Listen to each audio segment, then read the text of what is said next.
Hello, everyone. It is SeaTactics for the win, otherwise known as Ben. Welcome to the King of Anime podcast, where we talk about tons of anime. This is the first week we're actually covering all the new seasonal anime. So, my co-hosts, introduce yourself. Hi, my name is Zach, and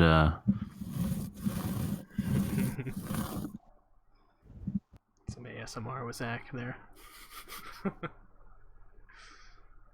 Who's the other person? Oh, all right. Okay. I'm Satsuki. I don't have a beard, so I can't do that. Yeah, so this week we got a whole bunch of shows, so we're just gonna zoom past this intro right into Vinland Saga, which I didn't take Satsuki seriously when he said it was gonna be really good, and he was right. 'Cause it was really good. Wait, what? Yeah, you said it was gonna be really Damn it. good. I was like, You were supposed to believe me. I come on. You're like a stranger to me. I don't even know your last name. It can't be the Savage. I do. Oh damn. Oh, We know each other on a first name basis. I don't. But yeah, this one totally caught me by surprise too. I was I think I even joked in the chat where I said, "Oh God, it's already got 3 episodes. Get ready for this to suck. Get ready for it." Because everything that's been like 3 or 4 episodes has always been terrible. But this, I wanted to keep watching, and when it just ends on episode 3, I'm like, "What?" Yeah, it's like I wanted more. Yeah, this show is great. I mean, I would do a synopsis, but there's like 3 episodes came out on like a Sunday, and on Amazon Prime, and I'm like, I can't do 3 synopses. It's gonna be like 8 paragraphs of just explaining the events in meme form, and I ain't doing that. But so specifically, I just kind of want to start from episode 1 and just kind of like jump all over the board, whenever we want to. But the first thing is first. Besides some of the water, the CGI in this is pretty solid. Yeah, it's yeah. This is definitely one of those where the CGI looks great. Like it caught me by surprise. I'm like, oh, that's CG. I mean, I could tell it's CG, but it's not CG that puts me out of it where I'm just like, oh, this is terrible, especially when a guy waves an axe and plows through people, including the freaking mast of the ship at the same time, which is pretty badass. Yeah. Vikings. What more can you say? Vikings. I mean, this is also by Wit, of course, who are just really good at producing some really good stuff, and this is no doubt some really good looking stuff. Yeah, they did Attack on Titan, right? Yes, in After the Rain, and then Cabanera Hot Peppers Fortress. I don't know. The zombie knockoff of Attack on Titan. Maybe. Yep. I never saw it, so I watched every episode, and just because I was so deprived of Attack on Titan, I was like, fine, I'll watch this. It was well animated, but I don't know, it's very unforgettable. So the setting in this anime is very different. It's basically in where is it? Is it in Norway? Greenland? Iceland? It's Norway? either Greenland or Iceland. I think it's Greenland because I think there's a story like Greenland was really Iceland or something like that. They like swapped them so they could fool people. Iceland is green. Yeah. Yeah. Something like that. It follows the character Thor's, which is not only is his name badass, but he himself is just a walking mass of man who is just like an unstoppable killing machine. Except he doesn't want to kill. Oh, right, he stops. And the opening scene where it shows this big battle where he's just literally just killing everybody. like very easily, shockingly easily. He's not even flinching when he gets shot in the shoulder with an arrow. He falls into the ocean and lets go of his sword, just deserts, and that comes into the story later because the guy Yams what is this? How do you say this? Yamcha. Yeah, Yamcha. Wait, Yamcha. who are we talking about? The guy who shows back up and he's like, "You deserted. Come back and join the join." He looks like he looks like one of the guys from Street Fighters. You're talking about the cube head guy. Yeah. Yeah. Goddamn. I Also- forgot his name too. It's I can't pronounce it. It's Yam. I don't think it's. no, Maybe that's a different, like that's his his faction. last name. It's the Yams Vikings is what he's a part of. Oh, the John's Viking. Or- Yeah, Oh, I don't know how to pronounce it. I thought it was. Me neither. Is it Joms or Yams?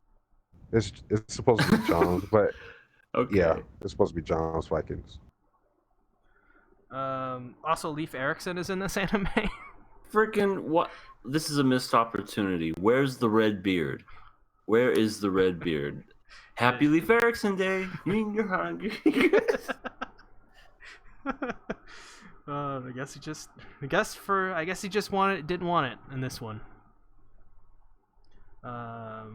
So man, there's also the characters Ylva, who That's his daughter. who he had, and he was like to his wife, "You better try again, and it better be a son." And then she's like, "You will give this child a name, Thors." And she's like, Ylva. Or he's like, Ylva. All right. Name her after my mom. Just whatever. Yeah. And I like this part because he talks about it like that was his turning point of where he went from being kind of self-centered, this thoughtless killing machine, to kind of a changed person, more of a normal human rather than a machine. Yeah, it's amazing what children will do. Especially they'll change you from what you used to be. That's for damn sure. But he goes ahead, has a kid, deserts himself. I don't know how they found him. I don't know how they found this guy, especially since this is way back in the olden day.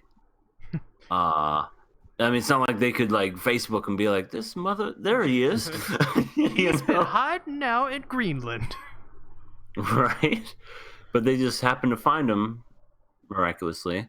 And then what's the son's name? Like Thor's hammer? Thorfinn. Thorfinn. Thorfinn. God, there's an S in there. What? Wait, no, there isn't. Never mind. Sorry.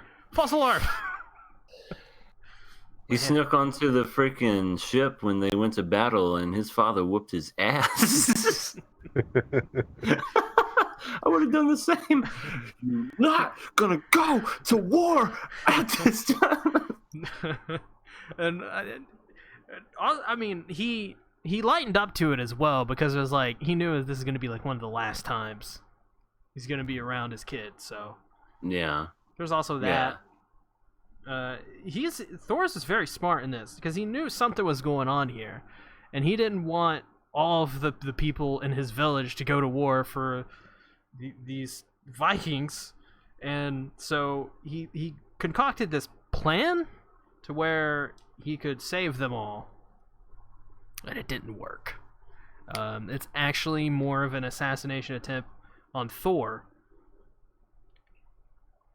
Yeah, which is interesting because I forget what the assassin's name is, but he seems pretty cool.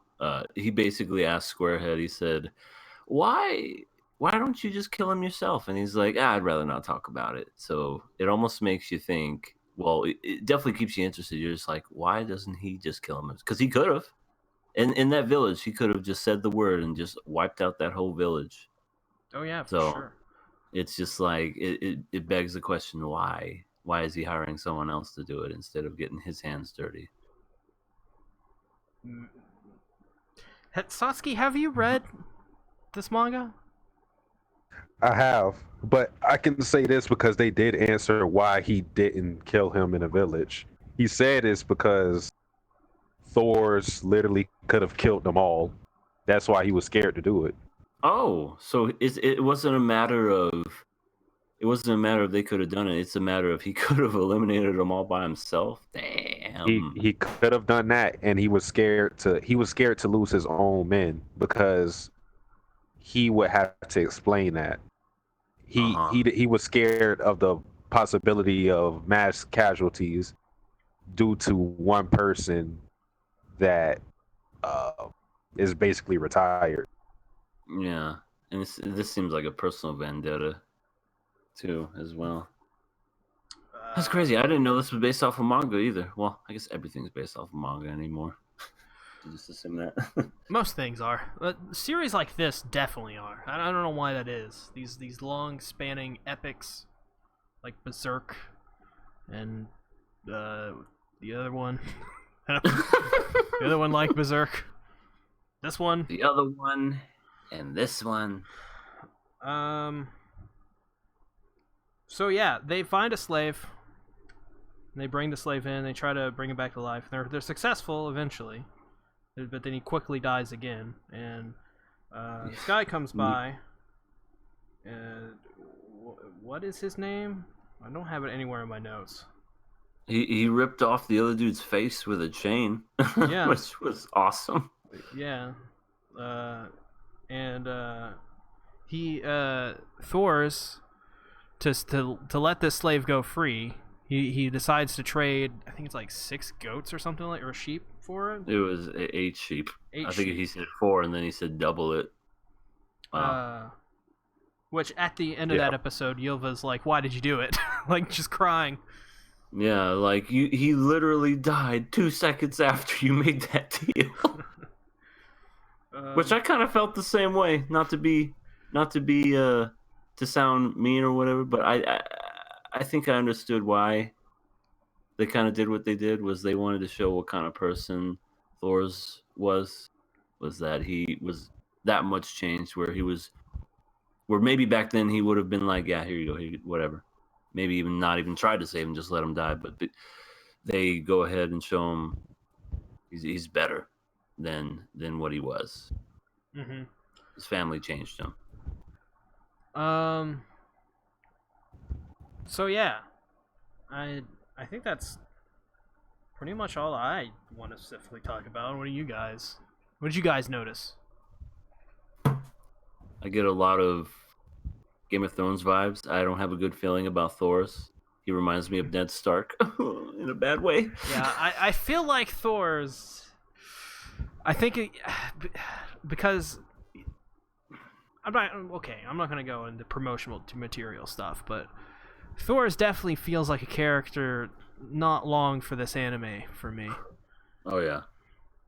I don't know what's gonna happen. I don't know if these assassins are gonna kill him or not, or if he's gonna get mortally wounded by one of them and some crazy stuff happens to save his son. I don't know what's going on in that regard, but I just have a gut feeling. It's just the way the way it started and how it's focusing on his son and Ylva. It seems like it's gonna be more of his son's tale, kind of. Mm-hmm. Satsuki, what do you think? I'm gonna shut up about that, but I do want to say that Asclad is a cool character. The assassin you guys were talking about earlier. I think he's going to end up being like you guys' favorite characters by the time the anime is done. Yeah. Yeah. Also like Halfdan too, the guy with the chains. He's pretty cool. The reason I feel he's cool is because he doesn't really get angry. He's all about business because he wanted to get the slave back and punish him in front of everybody, but the minute he got like a better offer for him, he just took it, and he wouldn't even let the one guy go crazy and fight the villagers because it was just he was just doing it out of like a personal thing. But for him, is really nothing personal. It's just everything is business. No personal, it's business.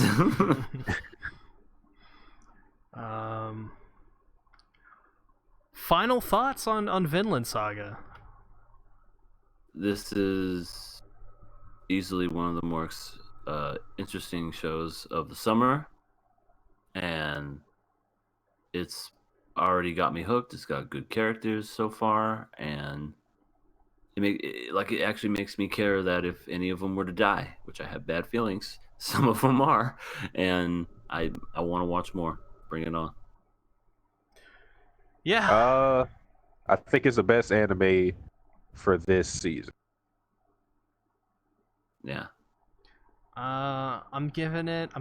This. I mean, it should go without saying. I think based on all the shows we've covered on almost 4 seasons of King of Anime, that of course we'd like something like this, and we're probably gonna pass it unless something terrible happens, like Dororo did.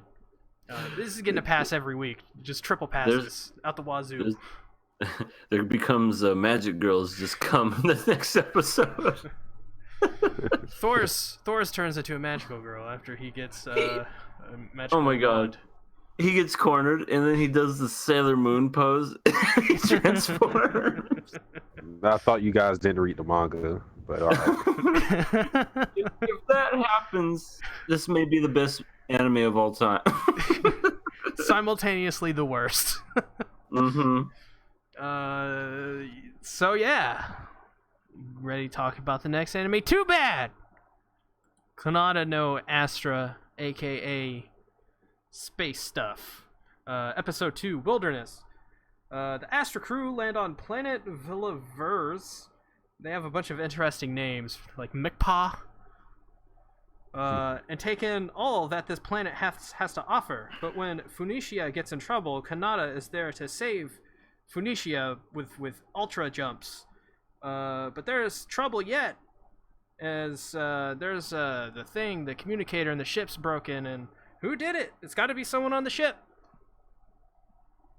Can we talk about naming the dragons Turgans? Turgon.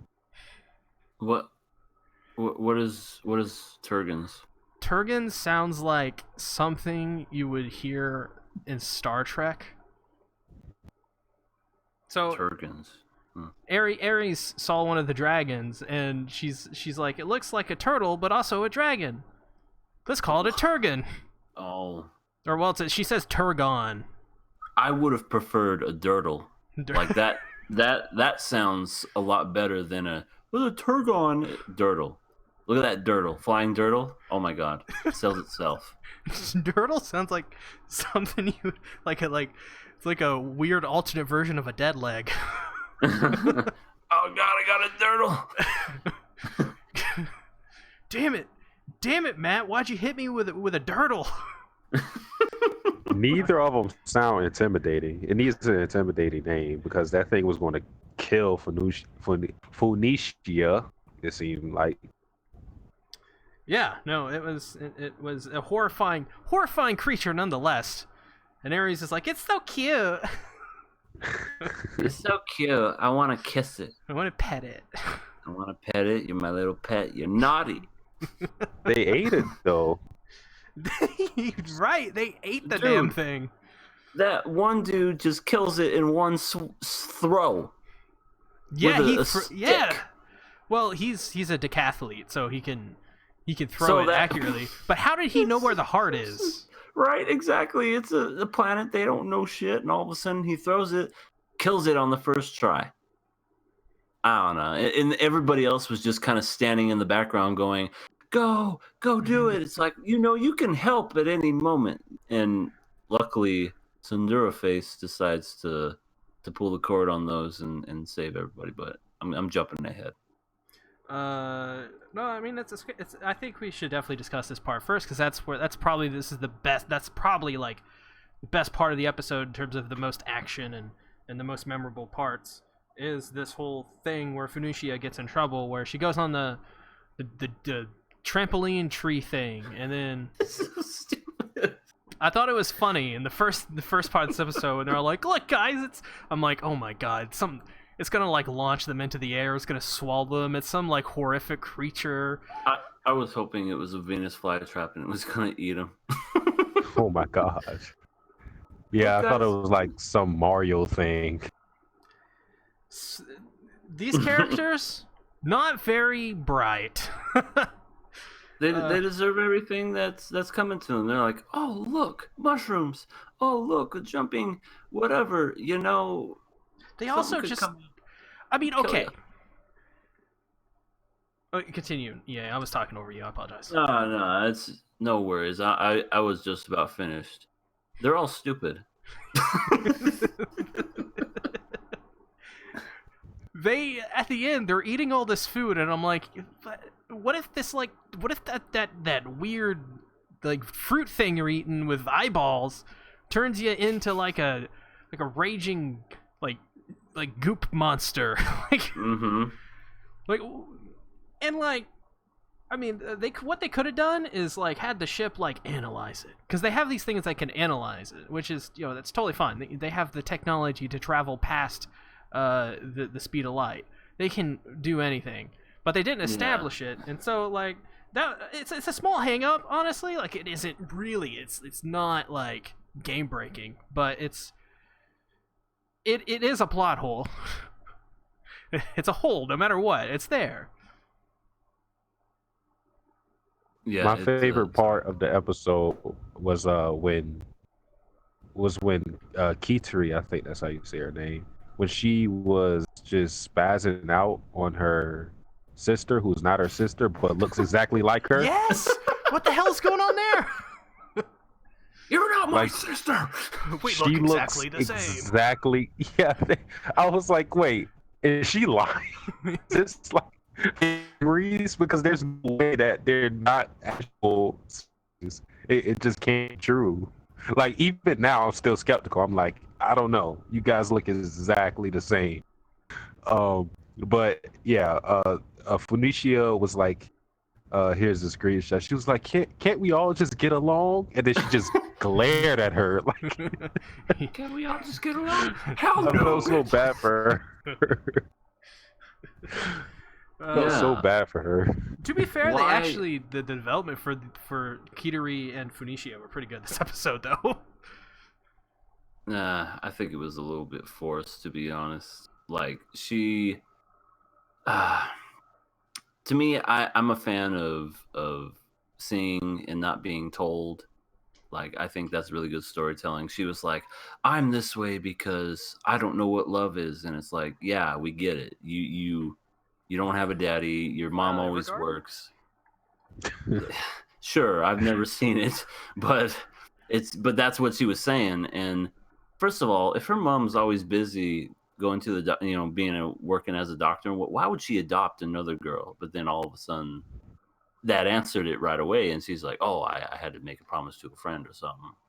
I think that's what she said, something along those lines. And I was like, "Oh, yeah." She said exactly what I was thinking. So that kind of answered that. But then she was just very mean to her. It's like, "You're not my sister." She's just so mean. Yeah, but again, she's a Sindura, so it's not like I like you or anything. Forgot the Baka. Oh yeah, Baka. To me, I'm glad they gave Kitari a reason to be a tsundere in this episode. It wasn't just she's just a tsundere because she's just kind of an asshole. She her parents adopted Phoenicia, and she didn't like that. She didn't like that because that she wasn't getting attention from her parents, and now Phoenicia is getting adopted. Like, how come you get all the attention? And how come you're getting raised properly, and I never had any of that? And it makes sense why she's so cold as well, because she didn't have, parents. She had staff. Yeah, that made her spoiled, apparently. Yeah. And she has no friends either, according to Zach. Yeah. No surprise. Yeah, they gotta address why they look exactly the same though. I agree. I mean, did she put a wig on her and like, you're gonna be my sister, whether you like it or not, even though I hate you? They have to be like, yeah, like in the next episode or the next couple episodes. I don't care. Just do it. Just be like, yeah, apparently like they have like the same tan and hairstyle because the parents force it on them and whatever. Like just literally anything. They gave him a Anything. shot. They gave him a shot, and then all of a sudden she just turned into a small version. We have the technology to make Phoenicia into Kitari. That would be so weird if that was the answer. Did you guys like the comedy in this first part when they were all laughing and having goofy fun? I personally was kind of put off by this because it felt like it comes off the heels of Kimetsu no Yaiba, where I'm not in the mood for, oh my god, repeat the same joke, like repeat the same punchline over and over again until you're laughing. I mean, that part was kind of funny, where it's like, do we know if these things are dangerous? And then blonde-haired is like, oh, they seem harmless, and they're crawling all over. Oh, no, that part was funny. I liked that part. Was funny. But everything else, I agree, was kind of... I mean, I understood what they were going for. They wanted to make lighthearted of the fact that, you know, they're lost in space, they could die, and, you know, you gotta... It's a dark show. Like, just like in life, you gotta find the happiness in the funny times, even in the dark times. And I think that's what they were trying to do, but I just don't think they did a good job of that. It's if they toned it down, it would have been fine. I think. Yeah. Just less screaming and yelling, which I don't think they were screaming or yelling exactly. It was just, you know, it was a very in-your-face kind of moment. And it was like we established the tone of the first episode, right? Of this 45-minute long film-like experience in a TV series. And the next episode, it's the film-like experience is still going on, but you're having a weird, goofy, normal anime moment, and I could like at the beginning of the episode, and it didn't keep the established tone. I think if they, you know, toned it down a little bit and they were a little bit more grounded, fine, whatever. Yeah. Like technically, No, it wasn't bad like in any other show. It's just in this one, it was just, yeah.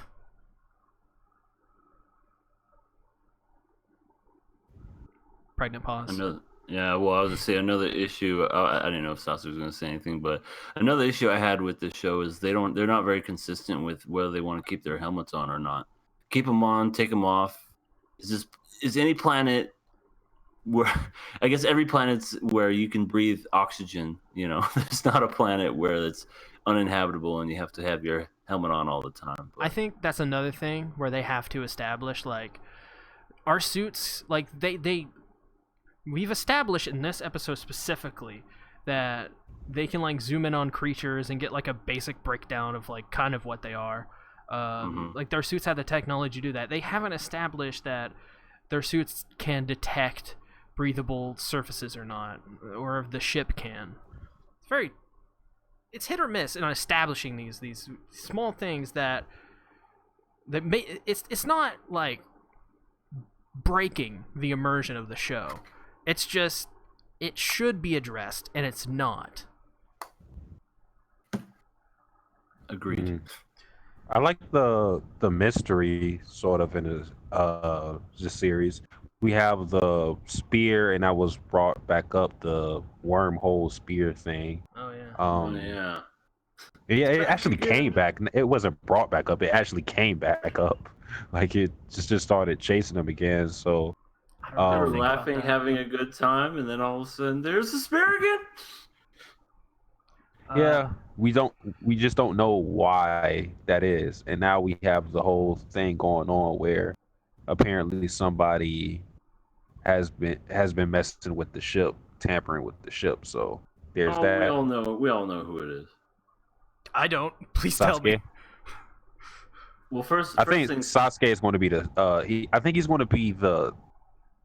he's going to be the person that is blamed, but it might. Right. I hope it's not him. I think they're going to blame Yunwa, the girl with the hair over her face who looks depressed. Yeah. They're gonna be look at her, that freak. What I was gonna say is that they'll blame the obvious choice, but in any movie and in any show, the obvious person is never the one who does it because it's too obvious. So it's gonna be hell. Maybe it's Zach. Maybe he's just showing that just to, ooh, double cross. I'm so smart. I want to be the captain. One of those stupid things. Well, it could literally be anyone besides. It can't be Phoenicia, and it can't be Kitari, because I don't think those two would do it because we had this whole episode dedicated to their character development, so that wouldn't make too much sense. It had to be someone that we haven't had the character development for yet, so we can develop the character through this drama. That's what I think they're going for. They're gonna go for. Well, the person that's gonna be is a blonde-haired, good-looking guy. It's gonna be him. Charles LaCroix. Yep, Charles LaCroix. I swear to God, I don't know to think if that's a good name or not. He's named after a drink. Yeah, a really bad one, to be honest. I know. I hate LaCroix. They're terrible. Yeah, I agree. And his first name is Charles, which I don't even who uses the word Charles. I want to name my son Charles LaCroix. Let's see how it works out for him. For an experiment? Yeah, just to see if he gets bullied or not. Okay, that's fine. Oh, she's laughing her ugly laugh.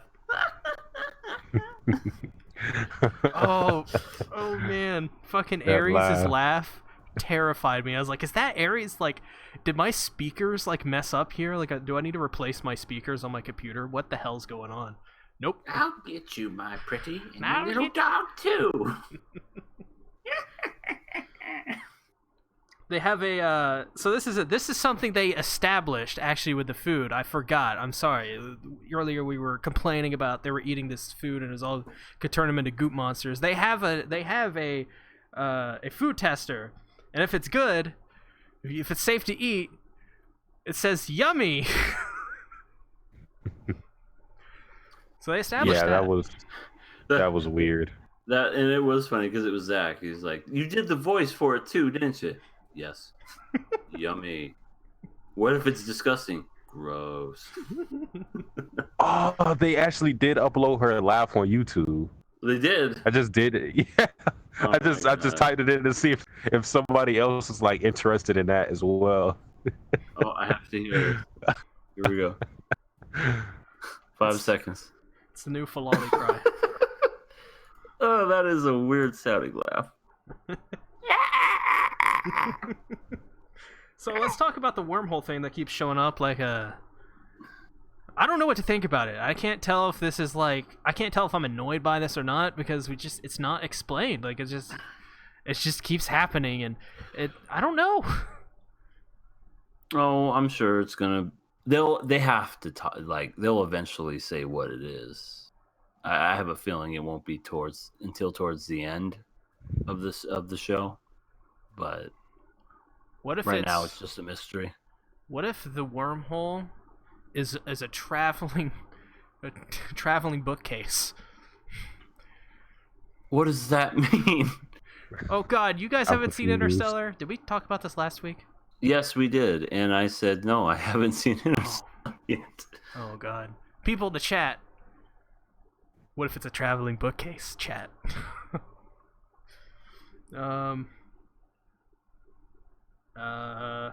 You were hoping that we were gonna know what that was. I so did. The whole next 2 minutes was hanging on by a thread, and now I have to quickly think of something else. Well, I already know what it is. It's them in the future. They want to kill their young selves so they can be forever old. They're looping themselves. They're loopers. Bruce Willis is going to come back from the future, and then he's going to have to kill himself. Oh fuck! I've seen that movie. I think it's overrated. to be honest. Okay, everything's good until it gets to the farm. The farm part is where it drags way down, in my opinion. But the rest of the movie's good. Anyway.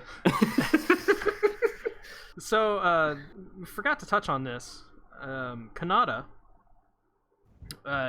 his father made him become a decathlete because his father wanted to be a decathlete, so he forced his dream upon Kanata. But after Kanata's teacher died, he decided that life's way too short, and he wants to dedicate his dream to his teacher's dream, and that's to travel space and do all that stuff. And that's I like this because it gives Kanata a reason to be a person who can make 6-foot jumps with ease. Like when he initially did that, I was like, what? Wait, what? Huh? And they were like, oh no, he's a literal athlete. Like he's really good from like he was trained at a young age. So of course, fine, whatever. What did you guys think about this? I thought this was good stuff.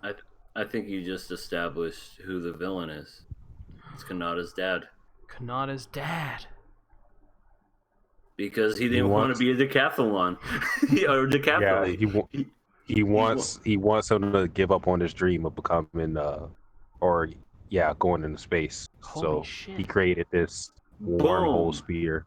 Drop the mic. Here it is. Well, I mean, they kind of established in the first episode. Well, his father. They haven't established his father being some evil scientist yet that can create a wormhole. Well, that's not to say they can't. Maybe he read a tutorial on Google. Yeah, future Google. Fugle. Yeah, Fugle.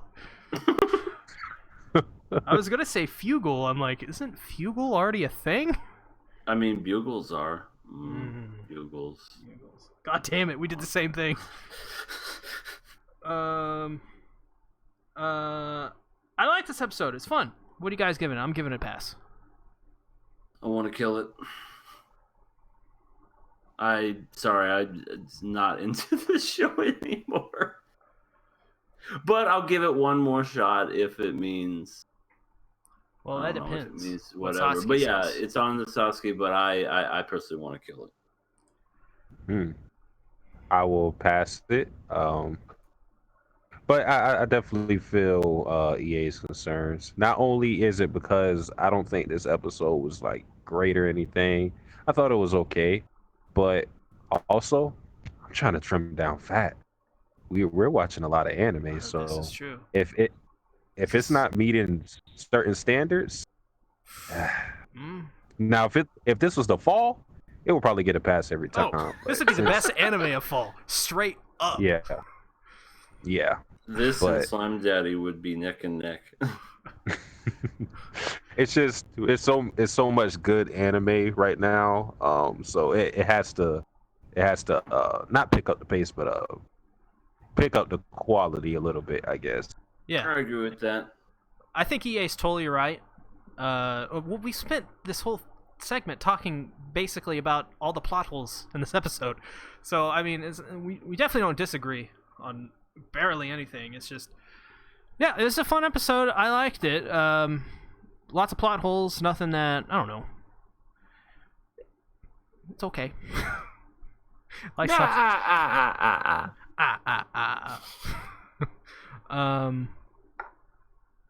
talk about Boys Love. Let's talk about Given, which is locked in by EA, of course. I think Kanata no Astra is locked in by me, and Vinland is locked in by Sasuke. I mean, man, EA probably picked one of the best shows of the season. Just gonna say, boys kissing. Get me in on that. Get me in on some of that stuff. Get me in on some of that stuff. Hurry. All right. Episode 1, Boys in the Band. Mafuyu.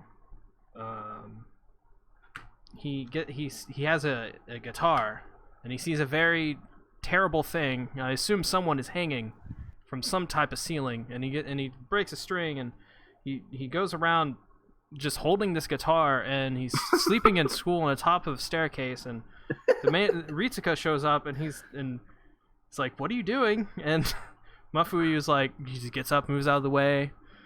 You can go now. Fine, move on. Ritsuka changes the strings on the guitar, plays a chord. I think it's like an E minor. And Mafuyu's like, you're so freaking cool. And he wants to learn how to play guitar because of that E chord, which to be honest, the E chord is fucking cool. So, okay, if there's like a chord that's going to get you into playing guitar, it's the E chord or the G chord. G chord's pretty cool as well. Yeah, and then he goes to band practice with them. He sees them play, and he's just so like he's way into it. Yeah, stuff happens. It's pretty much the whole show. Good night, everybody.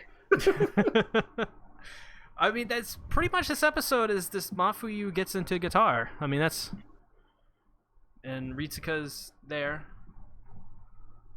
What'd you guys think? Well, EA, what did you think? You didn't know this was a BL anime.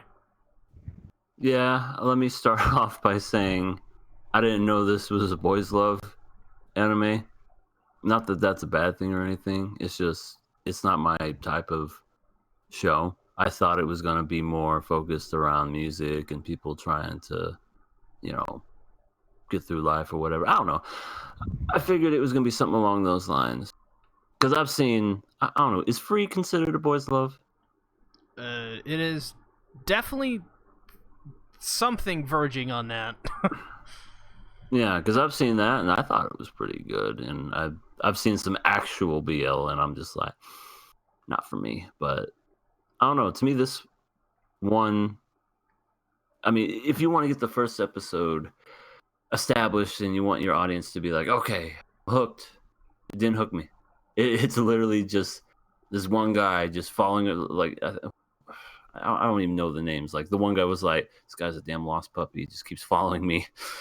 And that's what he describes him as. He's just like a lost puppy and he's trying to play the guitar. And then eventually he does kind of learn it with a bunch of broken fingers and whatnot. But they have one jam session, which was probably the highlight of the episode.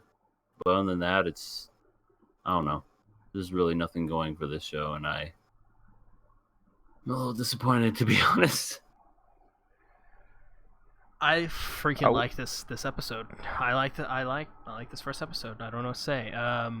Probably because I'm part musician, and a lot of the small things, like I know everything about the guitars that were in this whole episode. I know about the bass. I don't know anything about the drums. I know he's playing a Pearl drum set, but I've only played on a Pearl drum set like a couple times, and that was like a beginner Pearl drum set, so that's not the one he was playing. But the guitar that Mafuyu carries around is called a Gibson ES335. It's got P90 humbuckers. That thing is sweet. Oh my god. If you want to know what that guitar sounds like, the band Green Day, the song Jesus of Suburbia, he plays a Gibson ES335 with P90s on that song. Pretty much the whole American Idiot album from Green Day is played on that guitar. The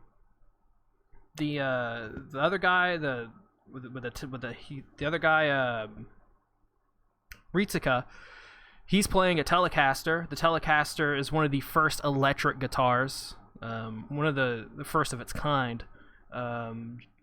George Harrison played one in the Beatles on the song "I Me Mine," if you know that song. That Telecaster's a freaking beast. I used to own one of those. Those things have really thick necks, by the way. Hashtag thick. Neck.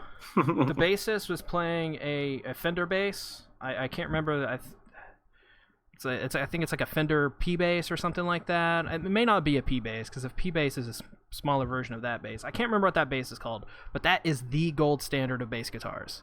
That's the bass that everybody that's the bass that built the genre Motown. Is that bass guitar? I hate to interrupt you, but did you know that your thumbnail is Taru Oh this yeah, I forgot to change it. podcast. Yeah, I forgot to change it. It's It's I just Toru, saw it. so it's cool. But Yeah, it's fine. they have a jam in this episode, and I Space Jam. don't know if they were just jamming on existing material, but if they weren't, that's the most unrealistic jam session ever. Nobody jams like that unless they're like professional musicians, and these guys were established as not being professional musicians. So, also they were using Marshall amps. I think a JCM, one of the JCM lines. Those things are that is also the gold standard of rock and roll amps. AC/DC uses Marshalls. Oasis. So many people use Marshalls in rock and roll. I think the bassist is using a Fender bass. I can't remember exactly, but if he's using a Fender bass amp, it makes total sense. Enough about me nerding out. What'd you think, Satsuki? I like the music. Just speaking about the characters, I think with like Sato being like a lost puppy in this episode, I thought it was like like I personally don't like Sato, but I think his purpose is to kind of rejuvenate Ritsuka's interest back in music, because it was something that he really loved at one point, and from flashbacks we see that he kind of lost interest in playing, because it was like something he was striving to do just so he could play something. I think he wanted to play something. He wanted to play his own way. Like he wanted to play his own style. And I guess he achieved that. It started to die down. So Sato's going to be the person to make him interested in music, and it's already happened because of the jam session that you were talking about. So I think Ritsuka is a pretty cool character. And like I said, I like the music, so I thought this first episode was fine. You bring up the whole thing like Mafuyu is gonna like reinvigorate his love for music. That's an actual thing that's happened to me a couple times. There are people that you will, it could be you play with them, you just show them you playing music, and they're into it or whatever, and because they're into it, you're into it. It's just the right person, and that's happened to me a couple times. So I like they implemented that as well. A lot of stuff in this anime is I can relate to on like just a really personal level. For example, Ritsuka learning to play because he just wanted to learn how to play his own way, to play his own songs or whatever. That's the reason I learned to play. It's because I just wanted to learn how to play my own way. I wanted to learn how to play a couple AC/DC songs, stuff like that. That's why I picked it up. I mean, I think that's why a lot of people pick it up. And that scene where he has a bunch of guitar books lying about and he's just on his bed just picking terribly, playing, barely being able to play, and his fingers are probably hurting. And then her sister saying, "You suck." Yes. That's happened to me. That exact same scene. Really? Both You of them. suck. Yeah. When you start out, you suck. Like 100%. Guitar is really hard to pick up initially. But after you pick it up, it's really easy, honestly. Like, guitar it's built on basic fundamentals.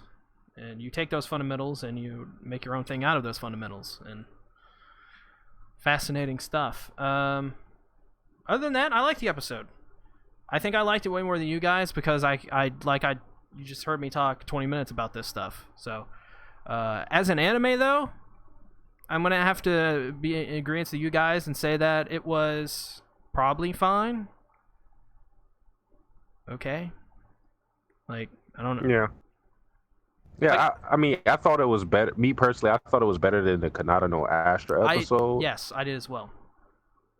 It's just, it wasn't anything like EA said. It wasn't anything that hooked me. I am interested in it, but I don't think it was like a super strong first episode. I'm giving it a pass. What are you guys giving it?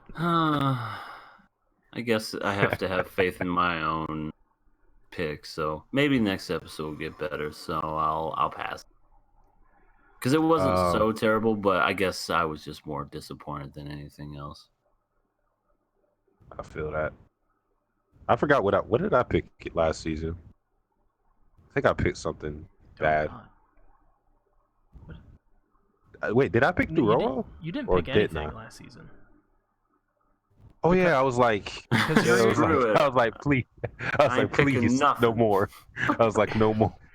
you were gonna. I think you're gonna pick Kabukicho Sherlock, and then it got delayed to next season. Yeah, that's what it was. Yeah. But yeah, bad picks happen. So I'm passing this.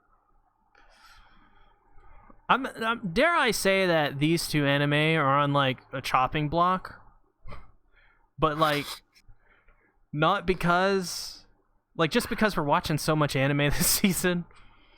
Yeah. Carole and Tuesday. I have been waiting this whole week to talk about this. Yeah. Carole and Tuesday, episode 13. Walk this way.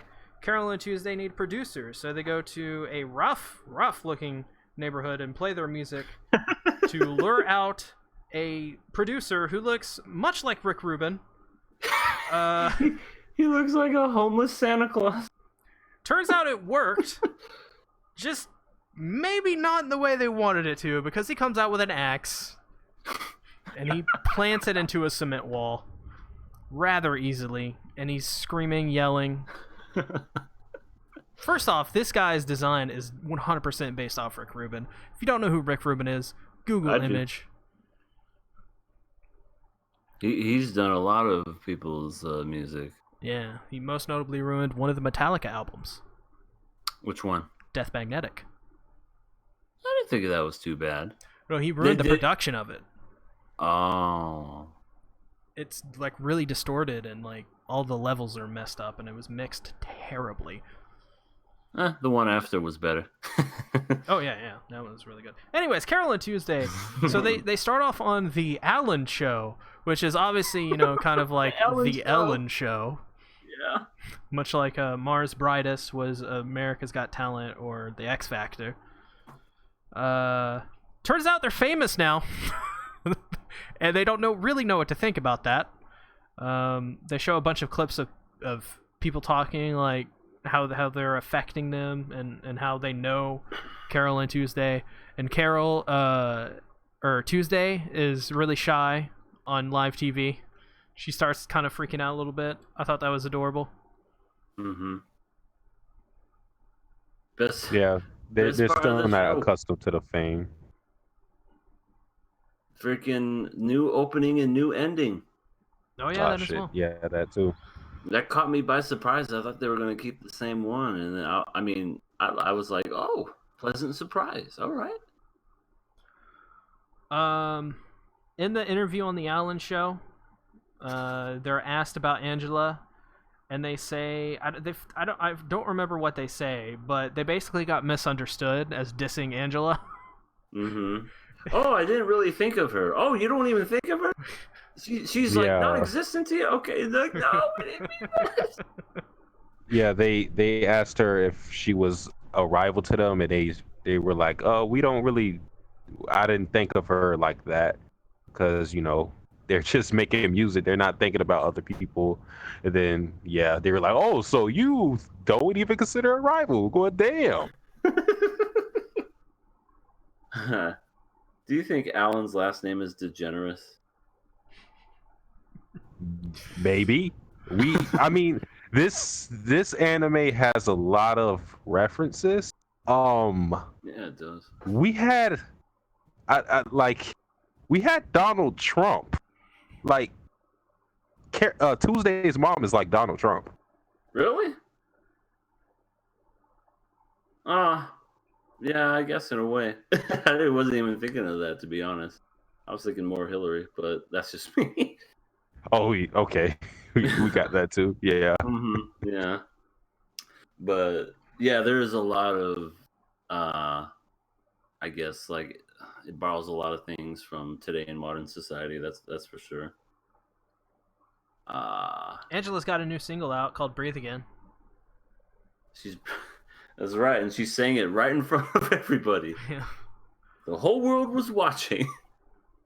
Everybody, I like when they perform in this anime and everybody's got this like they're all shook to their core with like this really awesome music.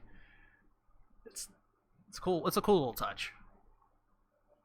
And isn't she like? I mean, she's part of the label now, right? And she's got like, they said that she got $20 million, and then Carole and Tuesday were gonna sign it, and they're like, nope. Yeah, there's like you didn't even consult us. Yeah, Gus was working on the deal, and they put a lot of restrictions on them, and so Gus is like, we ain't doing that, which is good because you don't want those predatory record deals. Yeah. It just wasn't meant to be. I mean, if Angela was going to be the rival, it wouldn't really make sense for them to be on the same label. True. They got to be on an indie label. They got to make their own label. And I think this is the part where they're going to be doing a bunch of indie stuff now. They're probably going to show social media, SoundCloud, and all these other ways, because people get famous through social media now. They don't need a label anymore, which I can't wait to see how they're going to explore that in the future episodes. Yeah.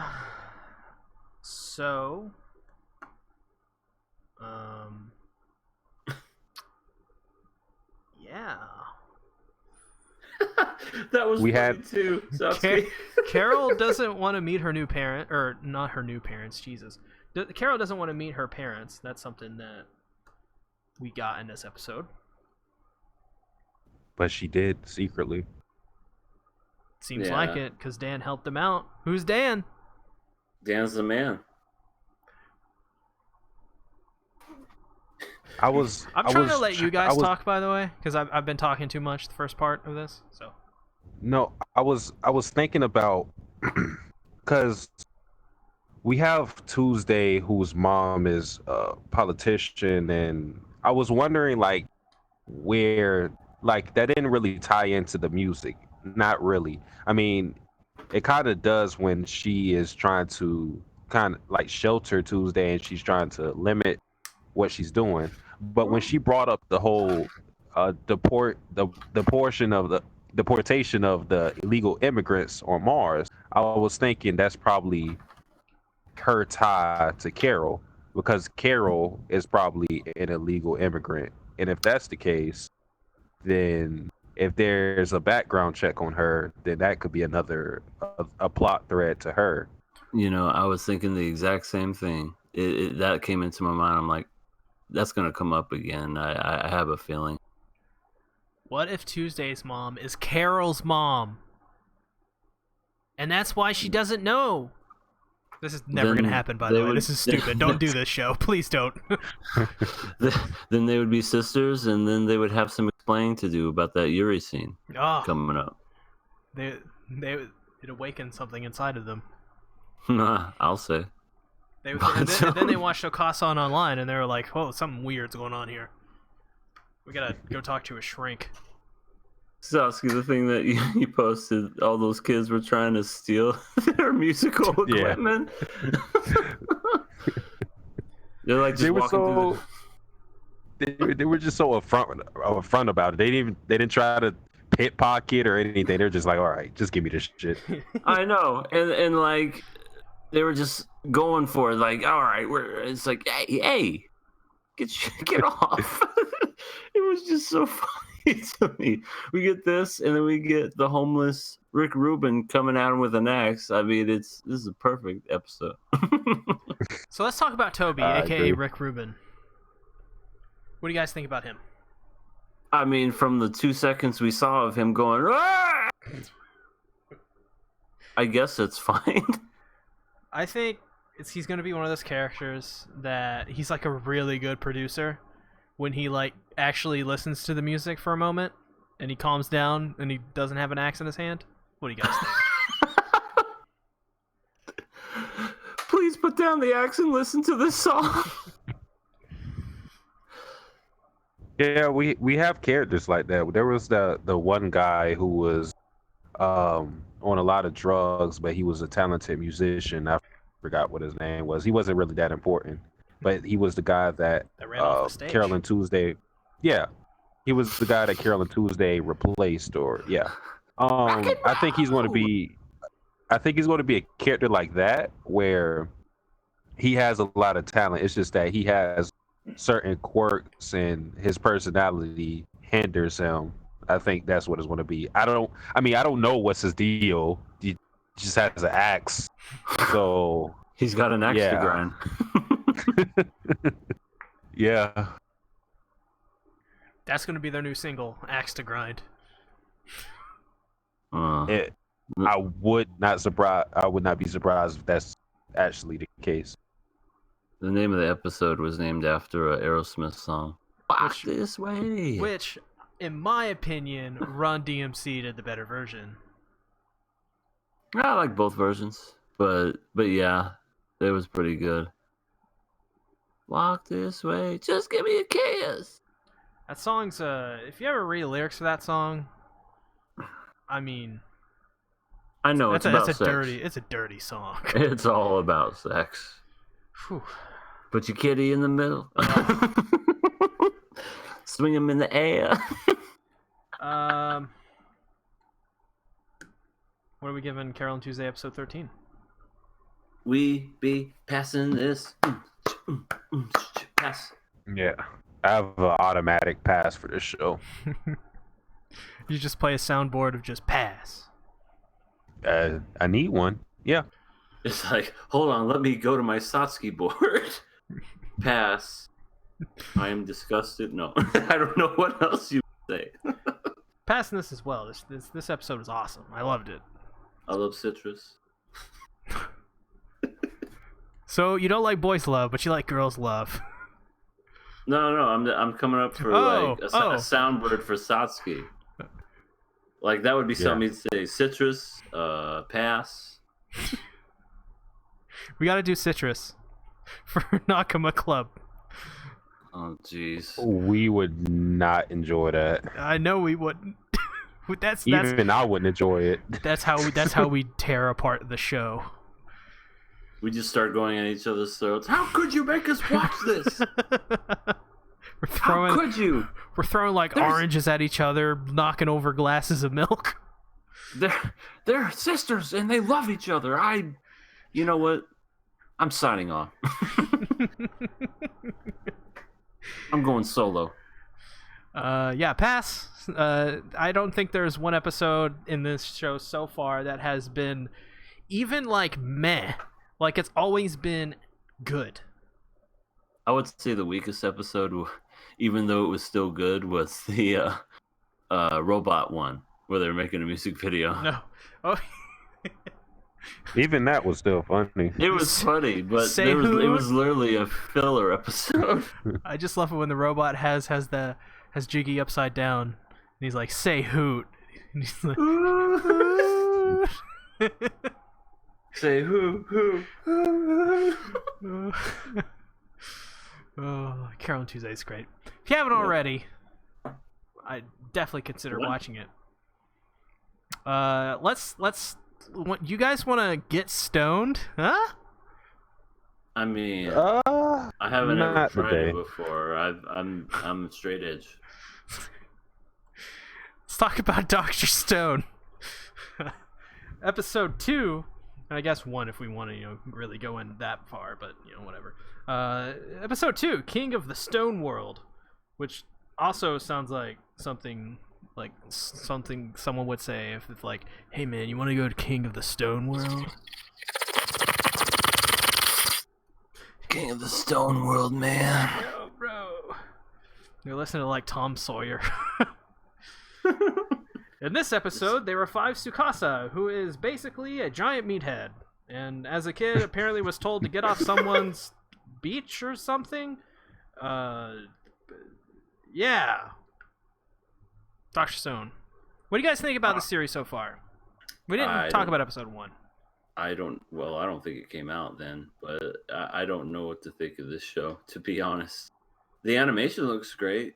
and I don't know. I guess the main lead is, well, not the main lead. What's his name? With the smart one. Senku. Yeah, he's all right, but Taiju's terrible. freaking Taiju is. I love women. God. I love doing stuff. I have friends and I do things. Look, I'm an idiot. That's pretty much his character. And then the other guy is, I'm naked and I punch lions in the face and I have long hair and I'm muscly. So I don't know where to go with this show because I don't know where it's going. I don't know why everybody got turned to stone. And now there's going to be an epic fight next episode. Remember what happened in The Walking Dead? Remember that first season where they were like going to explore what happened and they just dropped it and it just became endless, meaningless zombie killing and like Governor for like 2 seasons and whoever else for the lions and shit. Yeah. Remember that? Sure did. I remember. After episode 1, I was really surprised at episode 1. And then episode 2, it made me fear that this is where the show is headed. It's heading in that Walking Dead direction where we're not going to get an answer. It's just going to be plotting forward with the same basic, setup. Yeah, I don't know what to think of it. Like it's they make wine and chemicals, and now the people are unpetrified. I'm sure there's actual science behind that. Because in this episode, they what was it called? Calcium carbonate. From pulverizing the shells. I'm sure like they did the science. Like this is actual like stuff they're talking about. This stuff is real in terms of like how to make acidic materials. But like, yeah, is that enough to carry the show? Right. I saw Bill Nye the Science Guy a long time ago when I was a kid, and that was more entertaining than this. I literally made the same comparison. You did. But I can't. No. I can't believe you guys are on Dr. Stone like this from the first 2 episodes because I think Dr. Stone actually has a good start. I think it gets boring towards some of the episodes like that are going to be in the middle of Dr. Stone because I think this is 24 episodes. But for me, like. I like Tsukasa. Obviously, I'm not going to speak too much about him since I know where some of this stuff is going. But wait, is it Tsukasa? Yeah, I hope Tsukasa. I'm saying it right. Mikasa. I was thinking you said it. I like him. I like his ideology because he doesn't want to revive people because he's scared of having the system in place where you're having like capitalism basically where you're having people who are rich and they own a lot even though they don't deserve it. He wants everything to be on the even playing field, which I thought that was interesting. Senku isn't really. It's weird. Senku is thinking of the future in terms of technology and advancement, but not really having like a system of like government in place. Mm-hmm. But Tsukasa is kind of like the opposite. He doesn't care really about the technology as long as he has the necessities. Which I mean, if you're punching lions, you don't really need a cell phone. Just keep doing that to survive. I mean, I like the first episode. I thought the first episode was good, to be honest. It surprised me. I was like, oh, this is cool. I like where this is headed, but it just a lot of worries came to my head immediately on this second episode. Not because it didn't necessarily did anything terrible or like, but it's just it's just there's some stuff here that I just don't appreciate that much. The girl who's in stone, they were gonna unpetrify her, and then they're like, hold on, wait, we can't do that right now. And I'm like, she's is this naked? Is she just? Yeah, that was a dumb reason. I thought it was stupid. I don't like Taiji. I agree. I agree with that. Then I was like, oh, we're just gonna do it later in the episode, and it didn't happen. And oh, is this gonna happen every episode? They're come upon something, they're like, all right, let's get ready to unpetrify my girlfriend. And then somebody else more important comes along, they got to unpetrify. Is this going to happen every episode? I bet you that will. It'll be one of those. Just strolling through the forest, and another person got unpetrified. And they're evil for some reason. Not just like, I'm indifferent about these people, but he wants to kill, the grown-ups, like you said, for he punches an old guy's head off. Yeah. Is like, what happened? Like he was mad because when he was young, this old man was like, "Hey, get off the beach. It's past your bedtime." Yeah, that whole Give me thing a to me break. was literally like he was on somebody else's lawn. The guy told him to get off his lawn, and he got pushed off of the lawn, and he got mad. Yeah. And granted, the dude was trying to get seashells to make for his dying sister, who fairly certain has died, which is sad, really sad.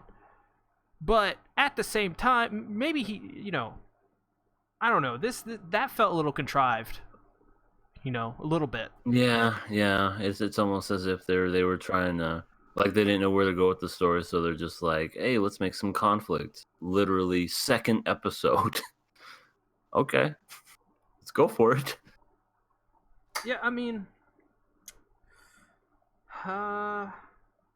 this episode, I not a lot to gauge as much as the first episode. The first episode had a lot to sink your teeth into, because it's a very compelling kind of idea where everybody is turned to stone, and then for some reason it just happens, and then some people break out because of erosion on the stone, and they have to rebuild humanity. Like and rebuild humanity with the knowledge of what they know about humanity, of what they were at their peak. It's a cool concept, but this episode didn't. I don't know. It was just. I don't know. They were petrified for 3,700 years. And why is that? Because I counted. I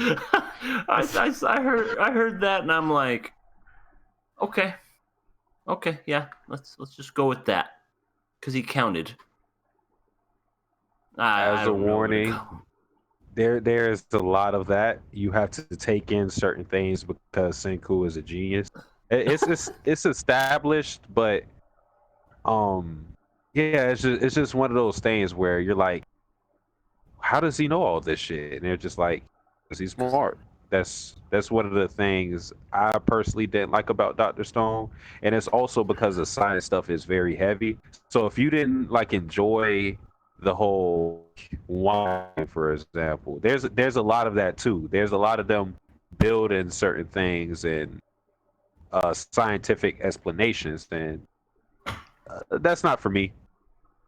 So yeah. I don't mind it. But I was just gonna say I like the first two episodes though, despite that. I didn't like this episode nearly as much as the first, and I'm okay with the science stuff. It's fine, and actually I would say more of it, in more cases than not, just because it's different. You're setting yourself apart than just being a normal shonen. But this kind of feels like a My Hero Academia thing to me, where the reason My Hero Academia it does one thing good, and that's the superhero thing. And then everything else is just kind of a basic shonen, and I don't like My Hero Academia, and that's kind of the reason why.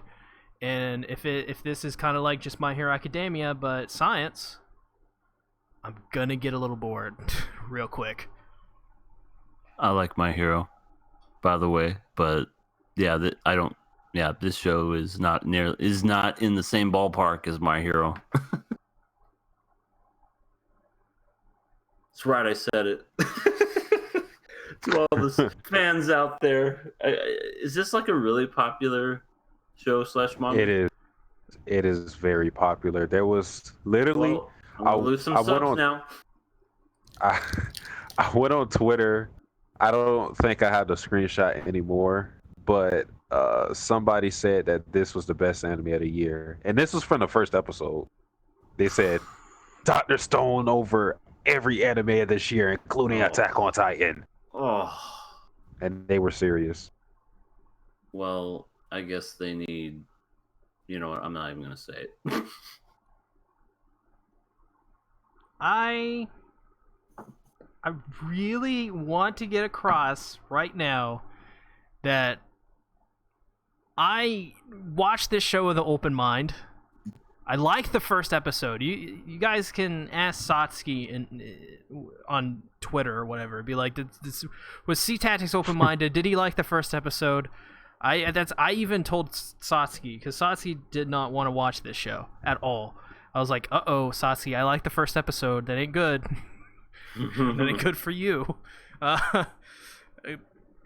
And I did not like this second episode. I am so worried about the way this series is going to continue based off the things you said, because the thing for me is that we got to figure out why they turned to stone, and we got to move that plot forward. Satsuki, does that happen? You really want me to answer that? I can. EA, do you want the answer to that? Do Yeah, they move the plot forward? Go ahead. Do they actually? All right. So is just it from where I dropped it, which was like chapter 54.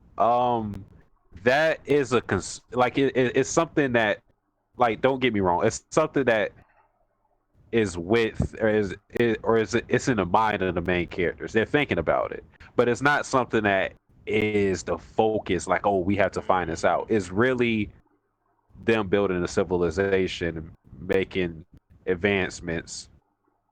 So yeah, if it is, I think it's something that will be explained by the end of the series, but it's not something that they're progressing towards, at least as of where I dropped Dr. Stone at. I don't like that. Killing it. I don't like that one bit, because I don't like a show that's based off a simple concept. I don't like that stuff. It's gotta be firing on all cylinders in some way, and Dr. Stone is not that. And because it's not that, and because I was this disappointed in episode 2, I'm killing it. I am too. Killing it. It's so weird. it's weird because, like, me watching these 2 episodes, I was like, this is why I kept watching Dr. Stone. I was like, because, like I said before, when we first picked this, I didn't say that, like, Dr. Stone was bad. I just said it was boring, and where it got boring at isn't where we reached at. And I'm kind of surprised that you guys feel this way already about it, but I can't blame you, because you know, it's kind of projected to go into really, really boring territory. So I'm passing it, or not passing it, I'm killing it, because I know where it's going. So yeah, I'm Thanos. I gotta kill it before it happens. Well, so far, unless we still have Fire Force to go, but so far, I did not expect this, you guys. I did not. I really liked the first episode. I just don't, based on everything I've heard about this show, I don't like where it's going. And it's like Black Clover. I don't want to watch more. I don't want to watch another shonen that just does one thing good. I want to watch a shonen that does a lot of things really good. And it's also unique. We're going to get a lot of hate for what we just said. You are. I'm gonna say you are, not me. Yeah, I am. I am. I mean, I don't like either. So I don't drop my hero. Technically I dropped Black Clover too. So yeah, okay. You guys can hate me too. I don't hate Black Clover. I just don't want to watch Black Clover. That's it. Let's talk about Fire Force. As I turn my page. Fire Force Episode 2, The Heart of a Fire Soldier. The fire soldiers go to put out a flame from an infernal, but surprisingly, they find the infernal just sitting there rather calmly. They then kill the infernal. But is there something more sinister going on? This is a good show. I really like this show. Yeah. This show had the best opening episodes of the season. It had me hooked right away, and it's clearly, yeah, it has huge potential of being definitely up there with like anime of the season, I believe. I like how it's fire. Like, when is fire used this much in an anime? Like, never. It just looks so cool. Other than Mustang in Full Metal, Oh, just yeah. snapping his fingers, getting on fire. But I mean, this show, it's done by David Productions, who is most notable for JoJo, and they have a more cinematic kind of look to them. They do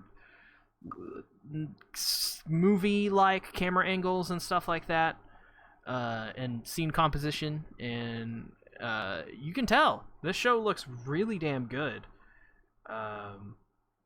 But what do you guys think about these characters? What do you guys think about Shinra as the main character? I like him. He's fine. I don't think he has anything distinctive about him that makes me go like, oh, he's a great MC. Like, honestly, I like Tanjiro better, just a little comparison. But I think he's fine. One thing I liked, it wasn't really about his personality, but the whole smiling thing, that quirk about him, I like how that was used as an actual plot point of him being framed for the death of his mother and brother.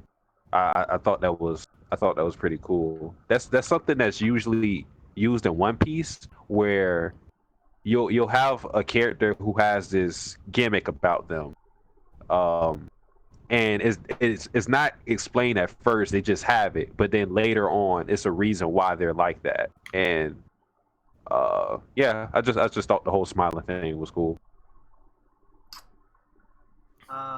Yeah, I like the smiling thing. Visually, it looks really nice in this anime too, and you're right. They played into the story in the first episode. The grandmother didn't want to take in the kid because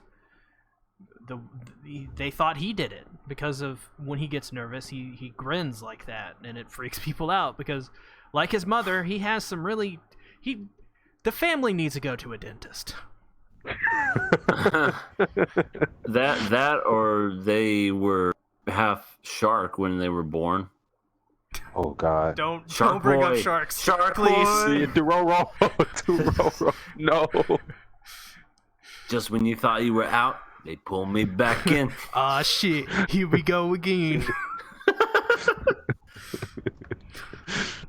How is this? How did he not go to jail when he was a kid? If they thought they got him dead to rights, he killed his mother. I was think like, it was oh, just like a rumor, right? He's 5, so let's just put him with the grandmother. I don't think. Yeah, I think it was just a random fire, because wasn't it back then infernals weren't like much of a thing? Yeah, I think so. By the way, I went into the show thinking it was about real firefighters, and I was so surprised when I'm like, oh, it's about firefighting. Okay. Yeah, it is literally firefighting. It is their fighting embodiments of fires, which is, this show has like a really dark undertone, like really dark, where people combust and turn into these awful creatures that just, in the first episode, a whole train full of people burned to death. This episode, we see this girl who's crying, and then we find out that her mother turned into an infernal, and she thinks that she's going to turn into one because her father just did. And in this episode, it's so sad. The father turns into an infernal and sits at the table waiting for them to come and kill him, because that's all he can do. Yeah, it is really sad. It's That was pretty touching. I hope they get rid of this whole. I like from the first episode. I liked all the characters right away. Some we knew more than others, but they added a new character this past one. What was his name with the sword? Arthur Boyle. Laser sword. Arthur Boyle. I don't know. To me, I'm a little. When it comes to shows, I'm annoyed with the whole competition between partners and whatever, where they're like, I can beat you. No, I can beat you. Oh, yeah. And then they just start eating really fast, or they'll start racing, or that dumb stuff. I don't know. To me, it's like, we get it. You guys are measuring your dicks. It's okay. We're all the same here. But hopefully this episode kind of cleared the air and they won't be like that. Because it seemed like towards the end they were kind of getting more chatty with each other, like more friendly. Was there a fourth wall break in this episode? Did you guys catch that? Yeah, he looked right at the camera and said, I forgot what he said, but I noticed that. Yeah, that was weird. I don't ever know how to feel about fourth wall breaks, just because for the simple fact that it's a fourth wall break, and I don't know how that, like, I don't know how it works. Like, is that a bad thing or a good thing? I can never figure it out. But it works in Deadpool. Oh, worse than Kill by Kill. There you go. Well, yeah, there you go. God. So the beginning of this episode is kind of rather lighthearted. Arthur Boyle shows up. He's got a cool little sword. Excalibur. Yes. And basically he can take, like, I don't know, I guess it's like blue flame and make a sword out of it. And that's really cool. That's what he uses to kill the father, or the infernal, I should say. He literally just turns it on. Just. Someone should add lightsaber sound effects to it. And then add Nezuko sound effects. Oh, God. Every time he swings, just. Oh. And then Darth, the Emperor is replaced with Ares' laugh. Oh God. Oh God. All right, let's make it happen, people. Chop chop. Maki can create flames that are really moe, and she calls them sputters. And she turns Excalibur into X-Sputterber. And there was Bobo. Oh yeah. Yes. The best part of this show was the lieutenant. He kills the first one. He's just looking at him. He pours his coffee out, puts him out, and then the big one, yeah, Bobo. He's just taking a fire hose, just. Oh my God! Yeah. Oh, I couldn't stop laughing. I don't know, because it looks so cute. And then it screamed. I like when Shinra is his feet, his flames on his feet get turned into sputters. And he falls off the building, and he's like, I thought I was gonna die. And Maki owns all of them. She's a badass. She got muscles. This is true. She can also do the Super Saiyan 2 thing, where she gets super muscular. She gets mad if you say she has looks like an ogre. Oh yeah. So Ogre. That was funny. Yeah, I love his reaction when he gets back. I was like, why are you looking like an ogre? First of all, why would you say that? Why would you say that? Like, I understand maybe the Boyle guy, because he's kind of a cocky young guy, whatever to say it, but he literally almost falls, comes back and says, why do you look like an ogre? just say, why do you look pissed? People love Maki. My goodness. Of course. The Maki, the Maki surge. Yeah, it's the muscles. It has something to do with it too. But yeah, I mean, people absolutely adore her. Now, who would win in a fight, Maki or Mikasa? I'm gonna take Mikasa. I'm saying Mikasa because she seems like she doesn't want to lose any fight, and it seems like she will refuse. And she's got more muscles, I think.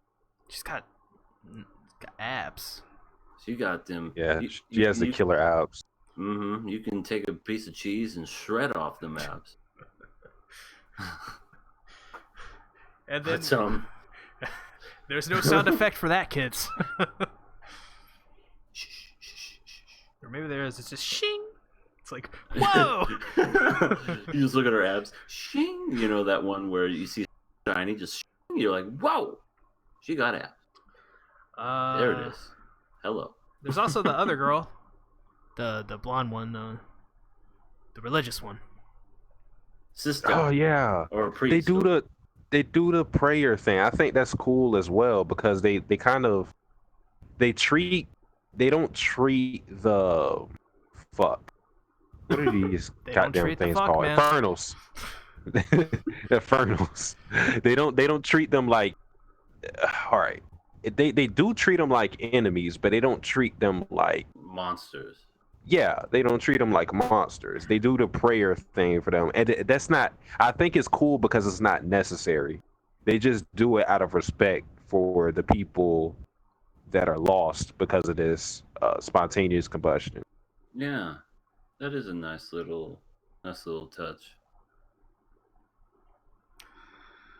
Yeah, I like that part. It's another kind of sad part because it's another reminder that this world kind of is in a world where anyone can spontaneously combust into things called infernals is kind of really dark. And just the fact that they have this job where they have firefighters, as EA would say, where to literally fight embodiments of fires. I mean, it's just, yeah, I'm gonna cry. Can we point out the very obvious villain with the patch eye and dressed all in black? He's a good guy. Was he? No. I love that picture. I mean, look at him. He's got a band. Okay, he doesn't have an eye patch. He has a bandana over his head on half of his face for some reason. He's got a hat. He's got the long hair and that smile. Only a mother could The love. spiral eyes too. It's like he's from Gurren Lagann. Oh yeah, yeah. That right there shows that he's evil. Look at the smoke. I know, it's making a face.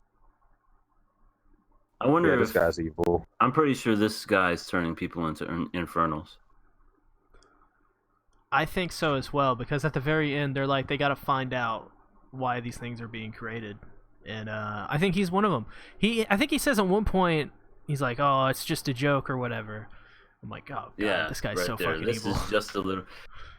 Yeah, he's definitely... I mean, I don't know much about him, but like I said, if you've ever seen a villain and you don't know what one looks like, take a look at that guy. For sure. Yeah. They also have like weapons they use. Shinra has the Type 7, which is a fire axe that can shoot like a blessed steak or something like that. Steak. God damn it, me and EA are so fat. Well, I mean, right, guys. I'm just hungry. I'm hungry all the time. But I am fat. Thanks for pointing that out. We're joking. I don't give a fuck. I know I'm fat. I'm a good fat. PHAT. Damn right. What else? I think we covered everything. What are we giving this show? I'm giving it a pass. This show's awesome. This show's pretty cool. I'm indeed passing it. I am passing it as well. No CKOA this week. I didn't forget. I decided not to do it this week because there was so much I had to do this week. Just for anime in the YouTube stuff. So I just didn't do it. Next week though will be CKOA. We are in trimming the fat mode. Wouldn't be surprised if given a Kanata no Astra just next week just disappear, never come back. That's twice you made a fat reference. God damn it. What are you trying to say? No.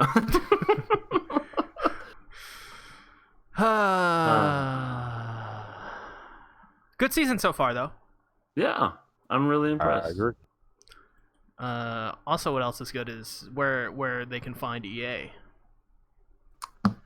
You can find me at everythinganimated.com. Nice. That's right. I have my own website, paying money for a URL. No, I'm kidding. You can find me at YouTube. I think I might start a video up here pretty soon. I'm watching this weird show called Are You Lost? And I might have some words about it. I might have some words about it coming up here pretty soon. That's a tease. Hell yeah. A hard tease, because I'm telling these guys about it. And they're like, oh my God, It's what are you insane. watching? And I'm like, I don't even know what I'm watching. But it certainly is something. Let me just say, women make out after eating bugs, and another bug gets into the other lady's mouth. What was the one with the fish? What was that one? That was the same one. That's the same show. Are You Lost? Oh no. What I mean is, what happens? Like there was some involving a fish in that show. Oh yeah, like they first got to the island stranded. They're like, ah, so thirsty, I need to drink water.